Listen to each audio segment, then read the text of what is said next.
the 2021-2022 budget to prioritize socio-economic sectors in a bid to cushion them from the current tough economic challenges. Speaking to KBC Channel1, those in various parts of the country said that allocation of funds to social programs will shield them from unemployment, high cost of goods and services, and the high cost of living. Their remarks comes hours before National Treasury Cabinet Secretary Ukur Yatani presents the 3.66 trillion shillings budget in the National Assembly. Kenyans have realized that infrastructure has always gotten the lion's share of the budget. But how else can you fund such huge industries besides taxes, PPPs, or borrowing? Here are opinions of various Kenyans who feel that this budget should be more mindful of their pockets. Naona wanashughulikia sana infrastructure nini, but tunafurahia for those hizo ma projects pia wanafanya, but tungependa pia washughulikie wasekaa sisi.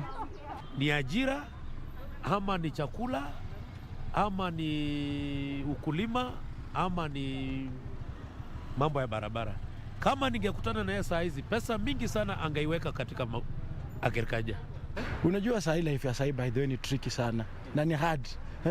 Na kitu ya kwanza lazima tuwekwe into considerations kama wananchi. Na kitu yoyote kabla ipitishwe ama iamuliwe, sisi wananchi tunafaa tuongee, wapeleke bunge watutetee ikuwa approved. Kusema ukweli tunapitia shida sana.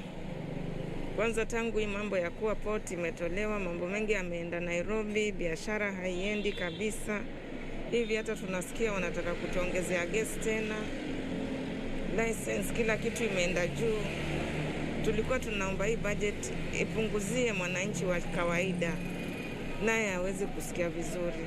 Serikali saidie watu wa agriculture kwa sababu wanaumia na wanasol sana. So at least hapo ndio wanadepend, wanapata chakula nini. And my views about the budget is first, who are the target group? Those targeted by the budget are the poor and the marginalized. And we are from COVID, meaning that most people have not been trading or they have not been trading to the full capacity. Tunauliza, je, ni siku gani budget itasomwa tusikie tumeangushiwa vitu badala ya kuwa tunapandishiwa vitu kila wakati? The 2021-2022 3.6 trillion shillings Kenyan budget has been received with mixed reactions here on the streets, with Kenyans saying they need the shillings to go directly to their pockets rather than major infrastructure projects. Ukur reporting for Channel1 Business in Nairobi.